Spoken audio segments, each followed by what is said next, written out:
अलंकार आदि धारण करते थे, उन अलंकारों का महत्व बढ़ाने के लिए। अलंकार हमारे प्रभु के अंग में आकर के अपना परम सौभाग्य मानते थे कि आज हमारी उपयोगिता सिद्ध हो गई। इतने सुंदर थे श्री विदुर जी महाराज कि कभी कभी तो प्रतिबिंब अपना देख करके प्रभु स्वयं अपने प्रतिबिंब पर मोहित हो जाते थे कि कोई इतना सुंदर। विस्मापनम स्वस्य च सौभगर्धे परम पदम भूषण भूषणांगम। जो स्वयं अपनी सुंदरता पर मोहित हो जाएं, आभूषण जिनके अंग में आकर के अपना सौभाग्य समझें, ऐसी उनकी सुंदर बाकी झांकी थी। और स्वभाव का तो कहना ही क्या। अहोवकीयं स्तन कालकूटं जिघांसया पाययदप्य साध्वी लेभे गतिं धातृचितां ततोऽन्यं कंबा दयालुं शरणं व्रजेम।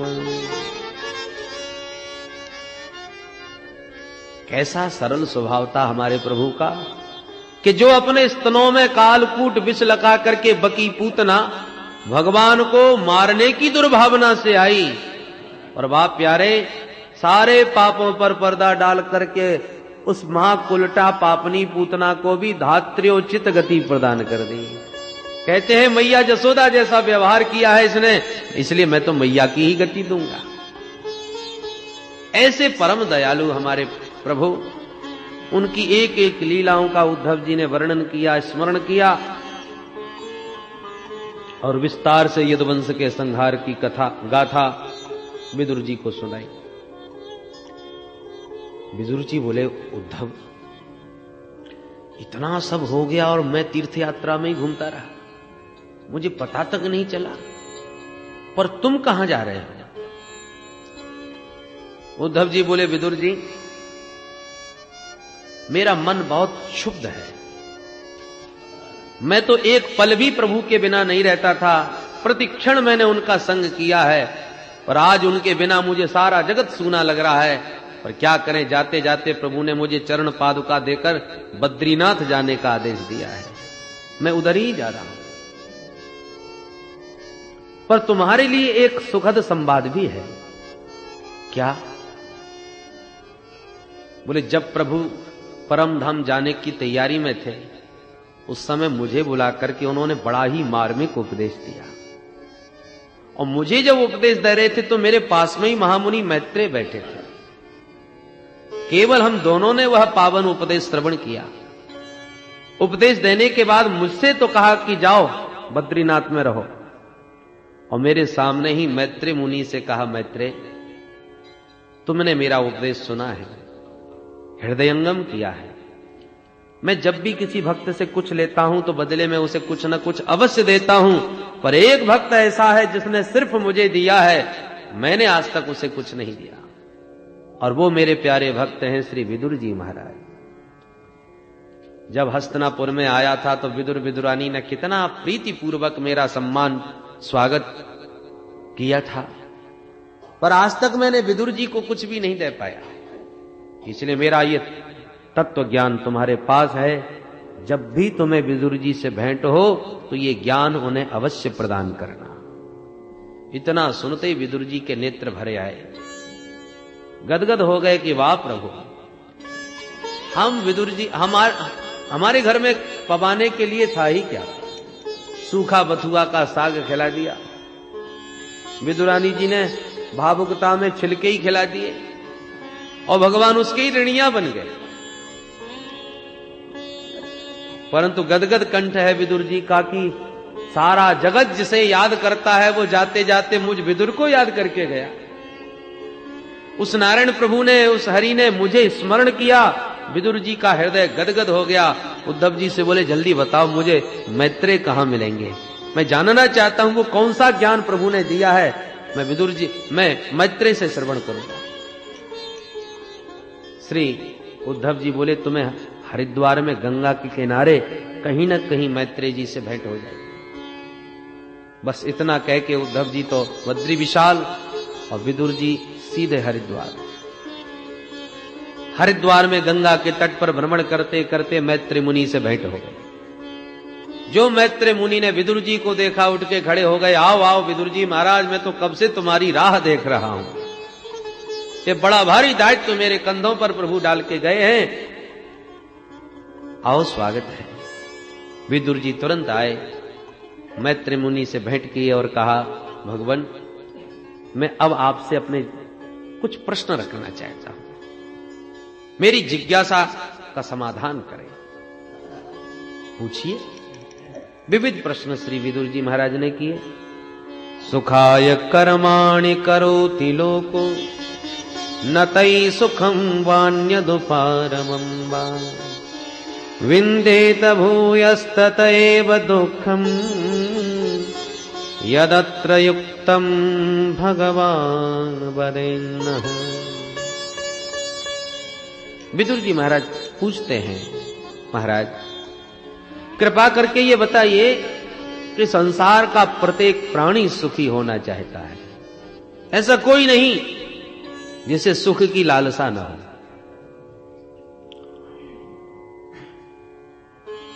कोई भोजन चाहता है तो जरूरी नहीं सबको भोजन की इच्छा हो, कोई भोजन के नाम से भागता है।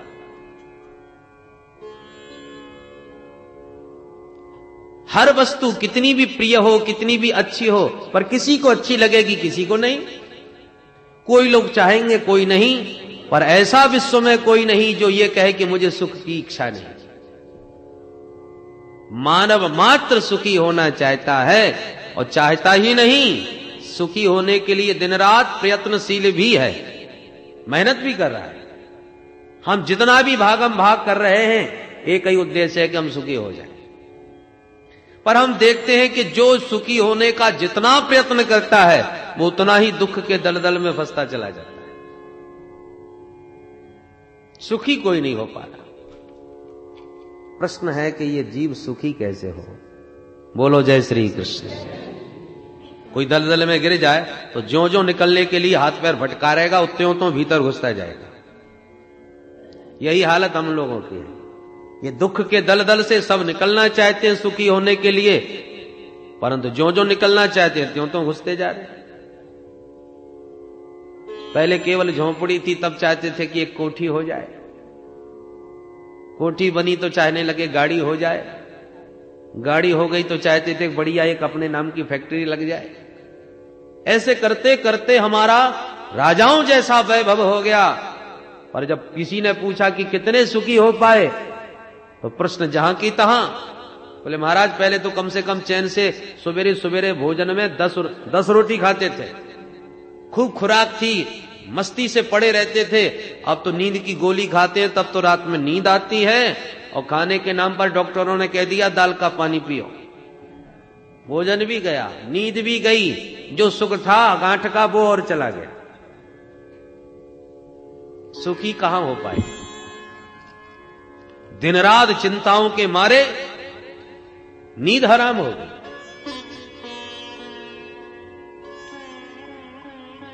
श्री मैत्रेय मुनि कहते हैं, विदुर जी महाराज आप साक्षात धर्म के अवतार हैं। मांडव मुनि के शाप से धर्मराज को ही विदुर रूप में प्रकट होना पड़ा।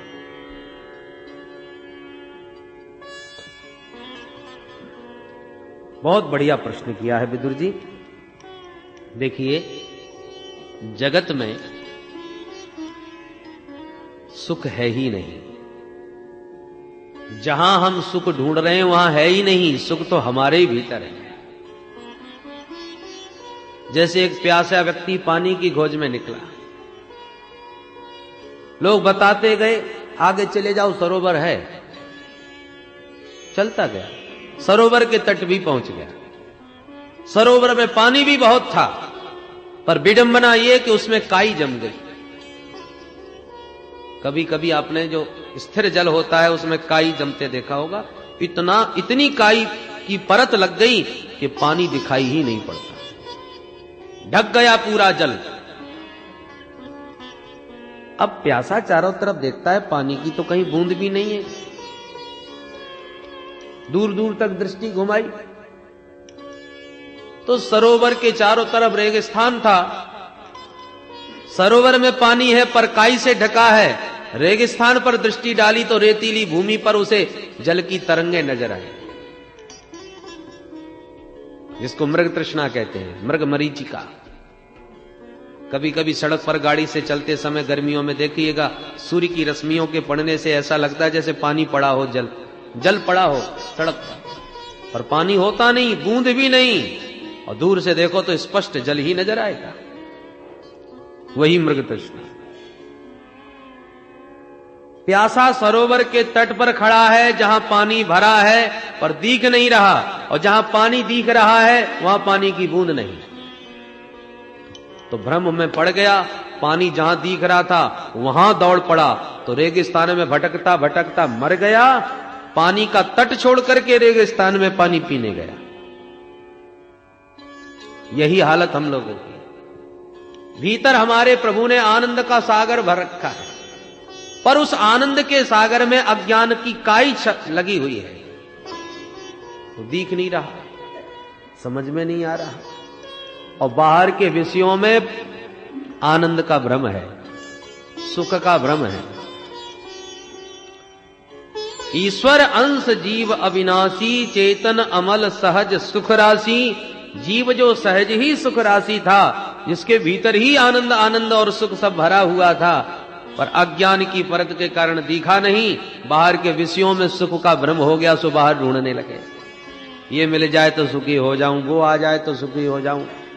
तमाम वस्तुओं को जुटाता रहा सुख के साधन स्वरूप, पर जीवन में सुखी कभी नहीं हो पाया, क्योंकि बाहर जो सुख दिखाई पड़ रहा है वो नकली है। जैसे कि एक बार एक श्रीमान जी ने कहा, भाई गर्मी आ गई है, आम का मौसम आ गया, चलो आम खाए जाए। बेटे को बुलाया, बेटा जाओ बाजार से बढ़िया आम लेके आओ। रुपए दिए, बेटा गया। एक दुकान पर बहुत सारे फल सजे हुए थे, रुपए दे करके आम मांगे, दुकानदार ने आम दे दिए। बालक लेके घर आ गया, पिताजी आम ले आया। अच्छा बेटा एक काम करो, ठंडे पानी की बाल्टी में डाल दो ताकि खूब ठंडे हो जाए, तब खाने में आनंद आएगा। उसने लेके डाल दिया। थोड़ी देर बाद बोले चलो अब तो खूब ठंडे हो गए होंगे, चलो पाते हैं। जैसी बाल्टी देखी गई उसमें एक भी आम नहीं, मिट्टी मिट्टी नजर आई। बेटा ये आम तू कहां से लाया? बोले दुकान से। चल चल चल तो मेरे साथ दुकान पर। दुकान पर गया। आप फलवारी दुकानदार पर श्रीमान जी ने लड़ना झगड़ना प्रारंभ कर दिया। क्यों रे मूर्ख, हमारे नन्हे से बच्चे को धोखा दिया, तूने ठग लिया, कैसे आम पकड़ा दिए, एक भी खाने के मतलब का नहीं। दुकानदार बोला नाराज बाद में होइए, पहले दुकान का बोर्ड तो पढ़ लीजिए, स्पष्ट लिखा है नकली फलों की दुकान। मेरे यहां फल बेचे जाते हैं पर वो दिखावटी हैं, सजाने के लिए लोग खरीद के ले जाते हैं घरों में, खाने के लिए नहीं। आपके बेटे ने आम मांगे, मैंने दे दिए, अब मुझे क्या मालूम खाने को ले जा रहा है कि सजाने को। गलती तुम्हारी है, तुमने बोर्ड क्यों नहीं पढ़ा। उसी प्रकार भगवान ने तो स्पष्ट संसार के ऊपर एक बोर्ड टांग दिया, दुखालयम अशाश्वतम। गीता में भगवान कहते हैं ये दुख रूप है। दुखालयम, औषधालयम का मतलब औषधियों का घर, पुस्तकालयम पुस्तकों का घर, विद्यालयम विद्या का घर, भोजनालयम भोजन का घर, तो दुखालयम दुखों का घर। अब पुस्तकालय हो तो केवल एक ही पुस्तक थोड़ी मिलेगी, सब प्रकार की किताबें बहुत सारी होती हैं। औषधालय में एक ही दवा थोड़ी मिलती है, बहुत प्रकार की दवा। ऐसी दुखालय में एक ही दुख थोड़ी होता है, अनेक प्रकार के दुख। कोई तन दुखी, कोई मन दुखी, कोई धन बिन रहत उदास, थोड़े थोड़े सब दुखी, पर सुखी राम के दास। इस दुखालय में तो सब दुखी है। अब तुम भोजनालय में जाकर के भंडारी जी से कहो भैया जी हमें लघु कौमुदी दो, लघु सिद्धांत कौमुदी हमें पढ़ना है, वो कहां से दे देंगे? अरे तुम्हें पुस्तक चाहिए तो पुस्तकालय में जाइए, और पुस्तकालय में जाके कहो जरा गर्मा गर्म 4 समोसा दीजिए हमको भूख लगी है, वो कहां से देगा? सबके अलग अलग आलय हैं, दुखालय में दुख ही मिलेगा, सुख कहां से मिलेगा? पर हम तो दुखालय में सुख ढूंढ रहे हैं जो किसी काल में संभव नहीं। तो जो आनंद सिंधु सुख राशि हैं उनसे दुख मांगोगे भी तो भी नहीं मिलने वाला, क्योंकि उनके खजाने में है ही नहीं। कुंती मैया ने दुख मांगा तो क्या भगवान ने दे दिया? कहां से देते, था ही नहीं। पर जगत के दुखालय में या तो तुम सुख मांगो तो कहां से मिलेगा? वहां है ही नहीं।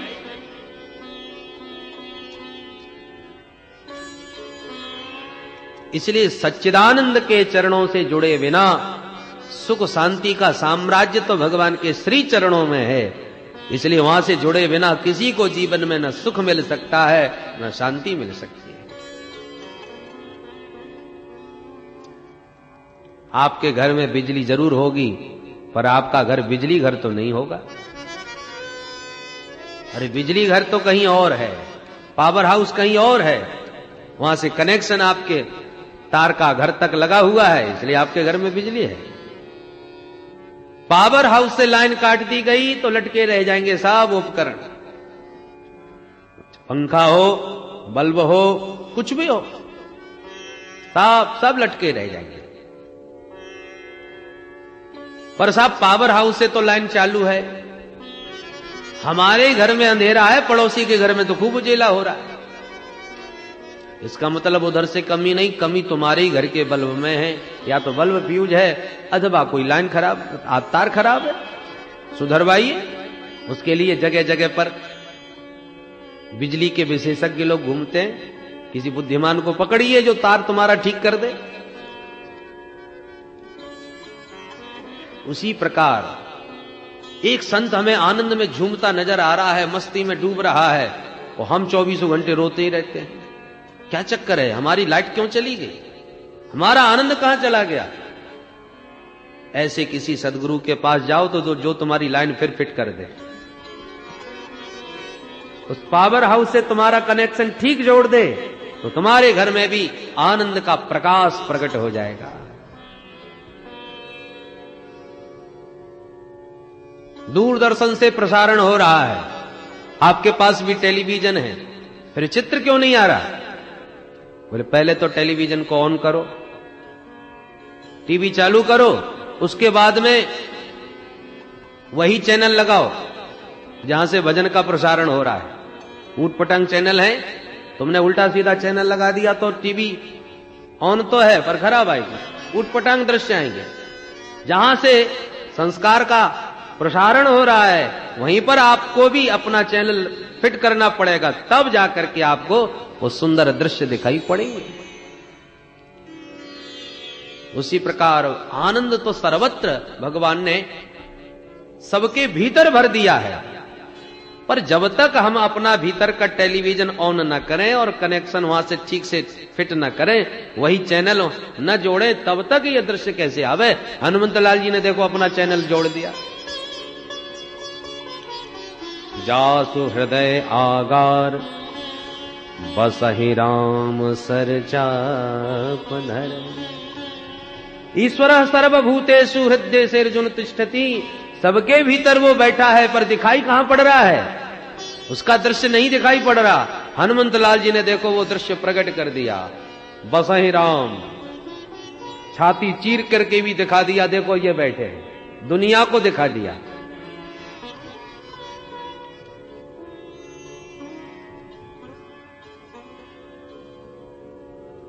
इस प्रकार से श्री विदुर जी महाराज को मैत्रेय मुनि ने बड़ा सुंदर उपदेश दिया। सृष्टि के बारे में प्रश्न किया तो विस्तार से सृष्टि प्रक्रिया का वर्णन किया। भगवान नारायण के नाभि कमल से ब्रह्मा जी ने सृष्टि की इच्छा प्रकट करी, तो भगवान के ज्ञान को आत्मसात करके सबसे पहले ब्रह्मा जी ने सृष्टि में 4 कुमारों को जन्म दिया, सनक सनंदन सनातन सनत कुमार। चारों से कहा बच्चों तुम भी सृष्टि करो।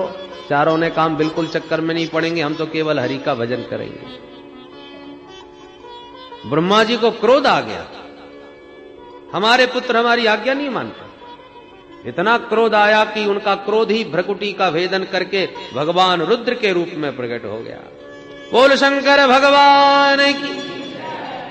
ब्रह्मा जी ने कहा अरे भाई तुम्हारा नाम है रुद्र और काम तुम्हारा यही है कि तुम सृष्टि का विस्तार करने में हमें सहयोग दो। तो भोले बाबा ने भूत प्रेत डाकिनी पिशाचिनी की सृष्टि प्रारंभ कर दी। ब्रह्मा जी बोले बस करो महाराज, इतनी खतरनाक सृष्टि हमको नहीं करवानी, बैठ के भजन करो आप। तो भोले बाबा भजन में बैठ गए। अब क्या करें? तो अब की बार ब्रह्मा जी ने 10 ऋषियों को प्रकट किया, मरीचि, अत्रि, अंगरा, पुलस्त, पुलह, क्रतु, भृगु, वशिष्ठ, दक्ष और देवर्षि नारद। अपनी वाणी से परम सुंदरी कन्या सरस्वती को प्रकट किया, छाया से महामुनि करदम जी को प्रकट किया। ये सब मानस सृष्टि है, संकल्प सृष्टि ब्रह्मा जी की। और उसके बाद श्री विधाता ब्रह्मा जी ने अपने वामांग से कन्या और दक्षिणांग से पुरुष को जन्म दिया, जिनका नाम हुआ मनु शतरूपा। मनु शतरूपा से ही मानव सृष्टि का विस्तार हुआ, इसलिए मनु पुत्र होने के नाते हम लोग मानव कहलाते हैं। और जो लोग हमको मनुवादी कह के पुकारते हैं, इसका मतलब वो अपने को मनु नहीं मानते, तो वो अपने स्वयं हिसाब लगा के वो अपने को किसकी संतान मानते हैं। अरे मानव मात्र मनु पुत्र है।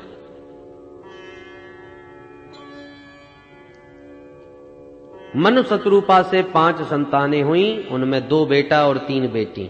बेटियों के नाम आकुति, देवभूति, प्रसूति, बेटाओं के नाम प्रियव्रत और उत्तानपाद। पर एक दिन मनु महाराज ने ब्रह्मा जी से प्रार्थना करी, भगवान सृष्टि का मैं विस्तार तो करना चाह रहा हूं, पर कैसे करूं? ब्रह्मा जी ने कहा क्या हो गया? बोले महाराज एक राक्षस पृथ्वी का ही हरण करके ले गया।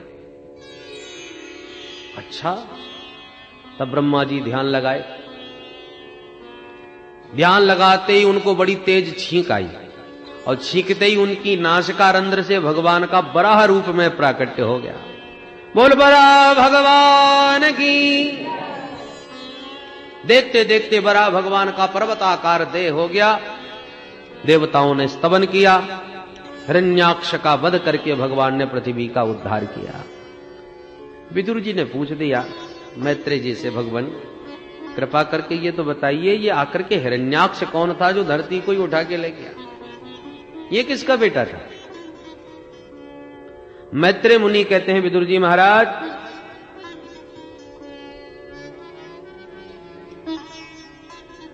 महामुनि कश्यप जी की अनेकों पत्नियां हैं, दिति, अदिति, दनु, काष्ठा, सुरसा आदि।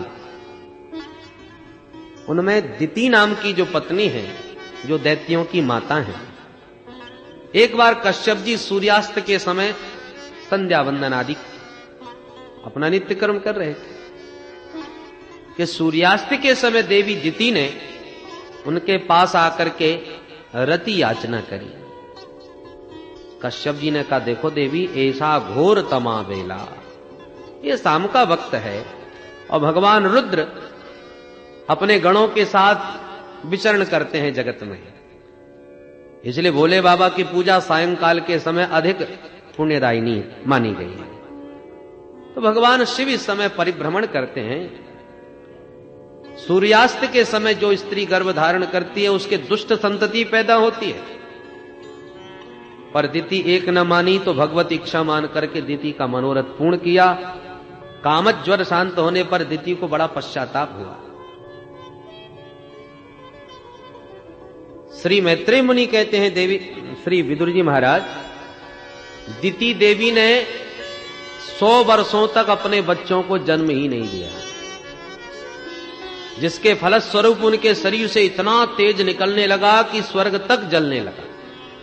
देवताओं ने ब्रह्मा जी से कारण पूछा कि ये कहां से तेज आ रहा है, हम तो जले जा रहे हैं। तब ब्रह्मा जी ने ध्यान लगा के कहा, देवताओं घबराओ मत, मानसा में सुतायुष्मत पूर्वजा सनकादय।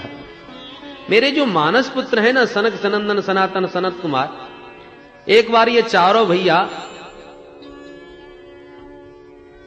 भगवान नारायण का दर्शन करने गए बैकुंठ में। बैकुंठ में जैसे ही प्रविष्ट होने लगे तो भगवान के पार्षदों ने दरवाजे पर रोक दिया, लाठी दिखा दी, क्योंकि ये तो 5 साल के बालक, पंचहायन संयुक्ता पूर्वे सामपि पूर्वजा, 5 वर्ष के बालक होकर के भी ये पूर्वजों के भी पूर्वज हैं, इनकी प्रतिभा को क्या क्या ना मारा। भगवान के जय विजय पार्षदों ने जब टोका रोका तो इनको क्रोध आ गया। क्रोध में इन्होंने 3 जन्म तक राक्षस बनने का शाप दिया। चरणों में गिर के दोनों द्वारपाल रोने लगे, थर थर कांपने लगे। भगवान ने जब ये खटपट सुनी तो तुरंत बाहर आ गए। चारों भैयाओं को भगवान ने नमन करते हुए स्वागत किया। भगवान के दिव्य छटा का दर्शन करके उनके चरणों में चढ़ी हुई दिव्य मंजरी की सुगंध ग्रहण करते ही सब कोप शांत हो गया। सनकादि आनंद में मुग्ध हो गए। पर भगवान हाथ जोड़ के कहते हैं, एतौ तौ पार्षदौ मह्यम जयो विजय एवच कदर्थी कृत्यमाम यद्वो बहुवक्रातमतिक्रमम्।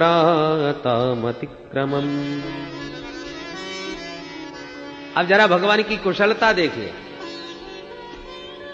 भगवान ने एक बार भी ये नहीं कहा कि चलिए महाराज भीतर घर को पवित्र कीजिए, आइए ना।